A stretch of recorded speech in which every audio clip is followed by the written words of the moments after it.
Olá a todos, meu nome é Yuri Mastroianno, eu sou químico licenciado pela Universidade Federal do Pampa, pós-graduado em Educação Especial Inclusiva e atualmente sou discente do curso de pós-graduação em Engenharia e Ciência dos Alimentos da FURG. E hoje estarei realizando uma atividade voltada à componente curricular de estágio docência deste programa.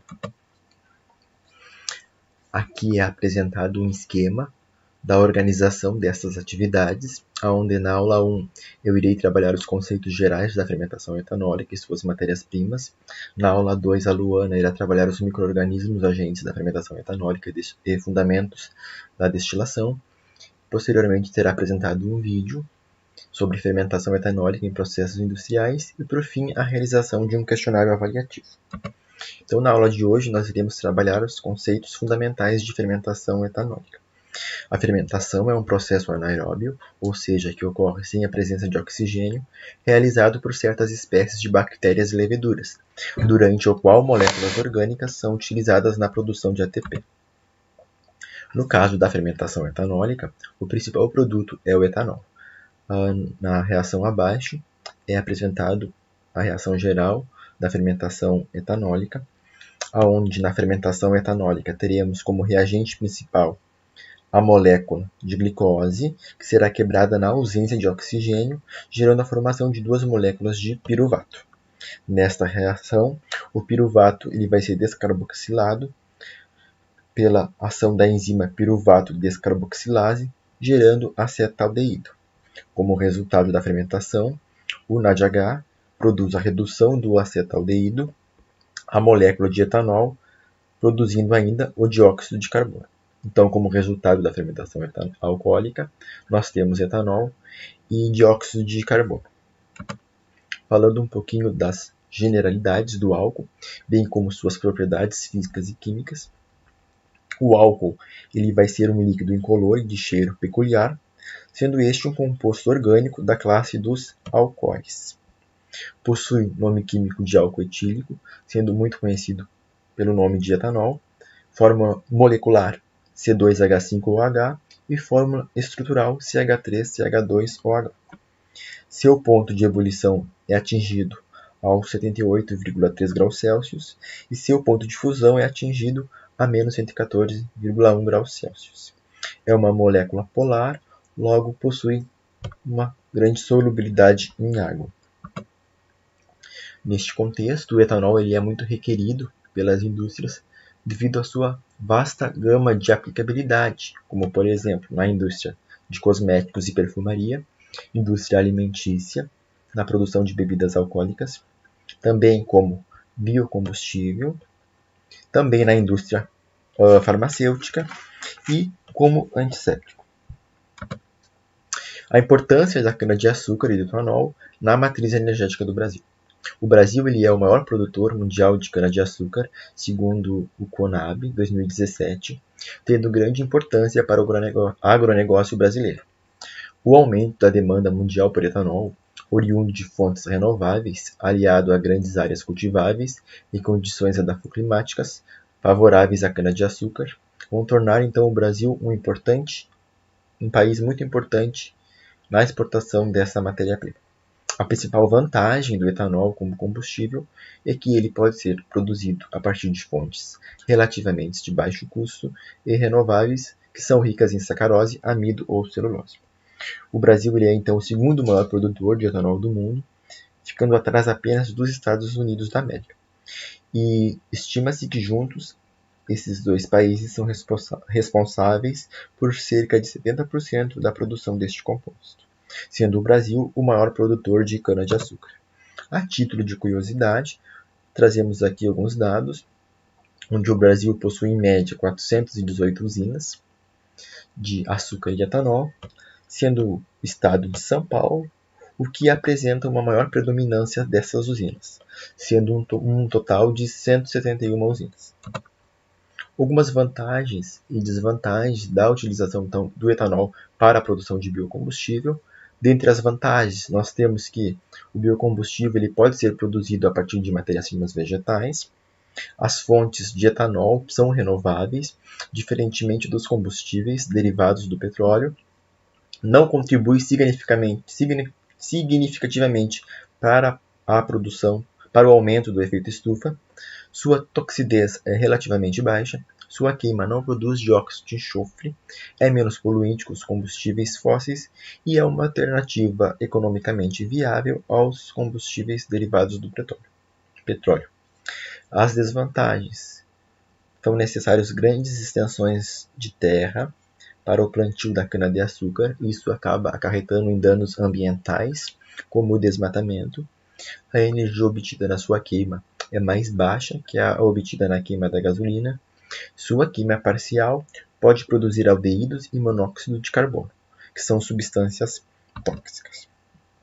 Falando então um pouquinho do histórico da fermentação etanólica ou da fermentação alcoólica, os egípcios fabricavam então bebidas há 5.000 anos antes de Cristo.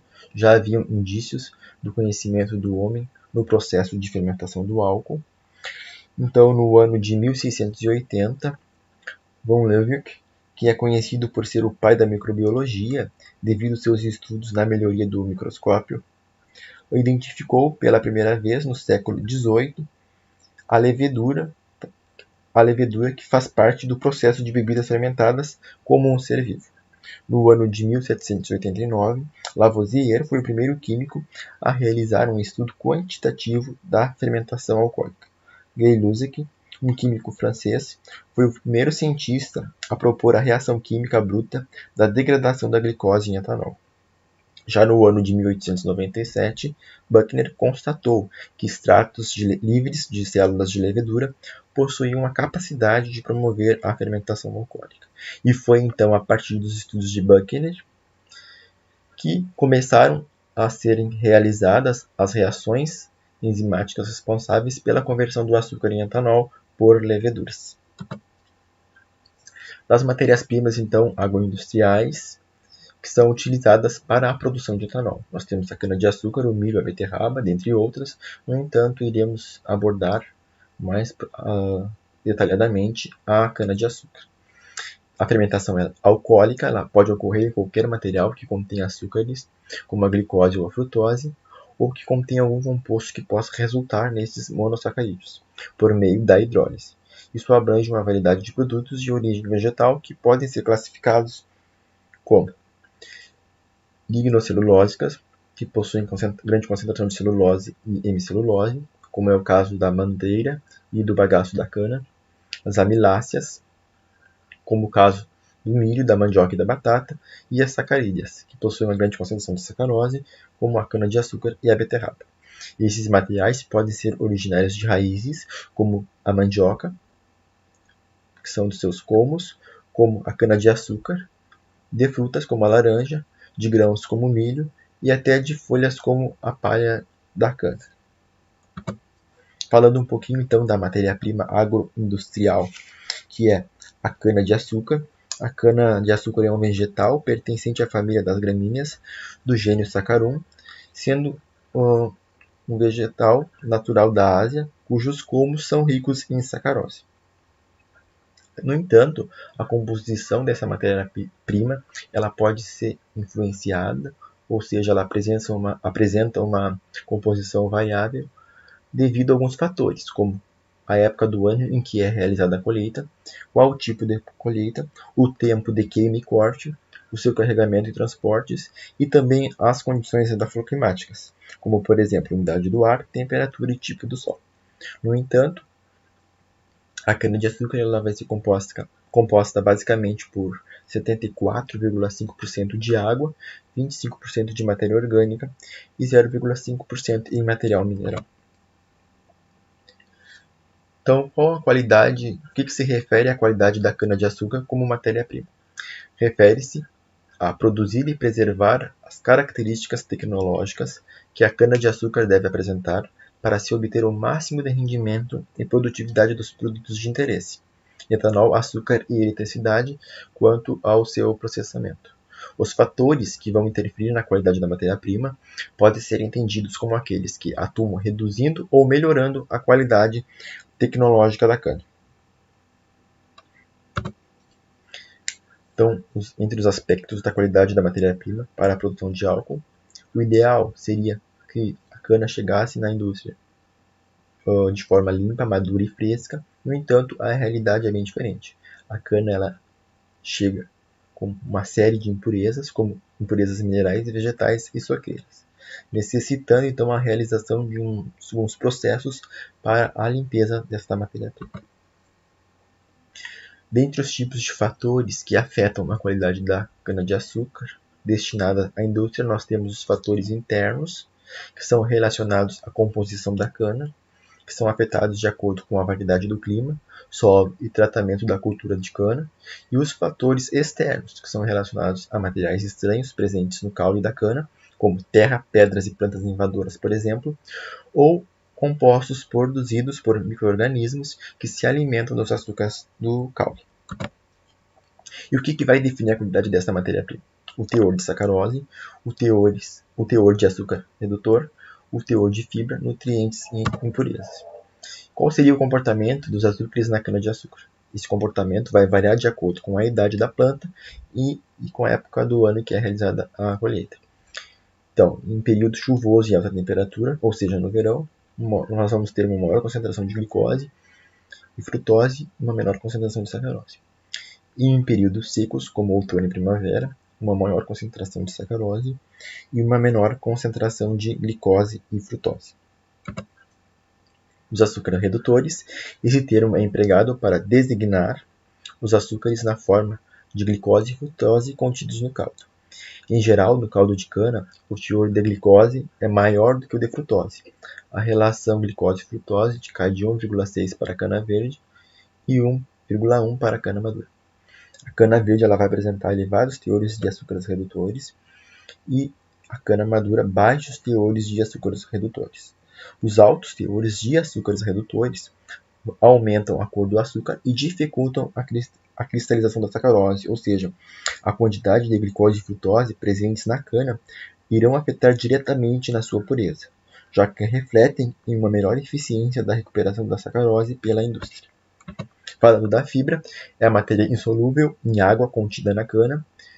Plantas ricas em fibras elas vão ser mais tolerantes ao tombeamento e mais tolerantes à entrada de pragas e doenças, ou seja, canas que apresentam baixos teores de fibras são mais susceptíveis a danos mecânicos oriundos do corte ou do seu transporte, favorecendo assim a contaminação e, consequentemente, a perdas na indústria. Do ponto de vista industrial, é importante para o balanço energético.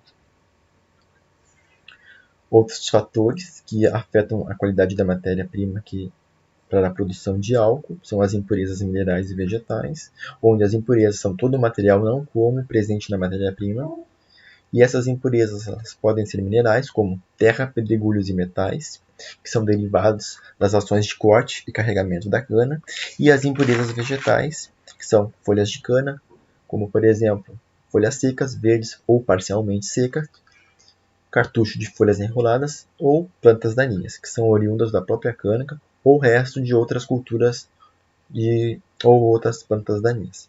Essas impurezas elas vão estar sempre presentes na cana entregue na usina, independente do tipo de colheita adotada, cana crua ou queimada. Ou seja, é necessário aquele processo de lavagem da cana para a retirada dessas impurezas.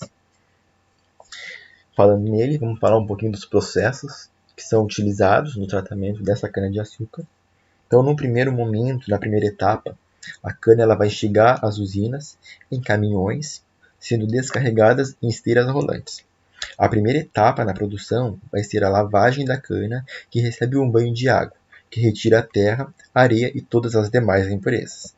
Posteriormente, a cana ela vai ser picada em pedaços menores a fim de facilitar a moagem. Nesta etapa, a mesma passa por um eletroímã, que retira materiais porosos e outros componentes metálicos que podem danificar as máquinas. A terceira etapa é a moagem da cana, onde a cana é esmagada por rolos trituradores. Após a moagem, 70% da cana vira caldo, no qual está o açúcar onde se extrai o etanol. Os 30% restantes podem ser utilizados, que é o bagaço, pode ser utilizado na geração de energia para a usina. O caldo ele possui ainda cerca de 11% de impurezas sólidas e pedaços de bagaço. Por isso ele vai ser peneirado e segue para descanso em um tanque onde os pedaços de impureza se depositam no fundo. Quando bem limpo, esse caldo ele vai passar a ser chamado de caldo clarificado. Ele então é aquecido para ser esterilizado e posteriormente é levado para grandes dornas, onde é misturado em um fermento específico. O fermento ele vai possuir micro-organismos que vão se alimentar do açúcar do caldo, liberando dióxido de carbono e álcool. Essa etapa da fermentação dura de 4 a 12 horas, gerando um produto chamado vinho fermentado. O vinho fermentado ele vai conter em média 10% de álcool. O resto é basicamente água. Por isso, ele será submetido à destilação. Em diferentes tanques, o vinho vai ser então aquecido até evaporar e depois condensado novamente e volta à forma líquida, mas com todos os seus diferentes componentes separados. A destilação vai resultar no álcool hidratado, que é um líquido com 96% de álcool, que é o que é vendido nos postos, e parte dele ainda passa por um processo de desidratação, virando álcool anidro, que contém em média 99,5% de álcool. Por fim, os dois tipos de etanol, etanol hidratado e anidro, são armazenados em tanques de grande volume, e lá eles aguardam então para serem retirados por caminhões-tanques que levam o etanol para serem comercializados. Aqui eu trago um fluxograma da produção de etanol por fermentação, trazendo essas etapas que foram trabalhadas mais detalhadamente. Eu quero agradecer a participação de todos. Caso você tenha alguma dúvida, você pode entrar em contato em algum desses e-mails comigo ou com a Luana.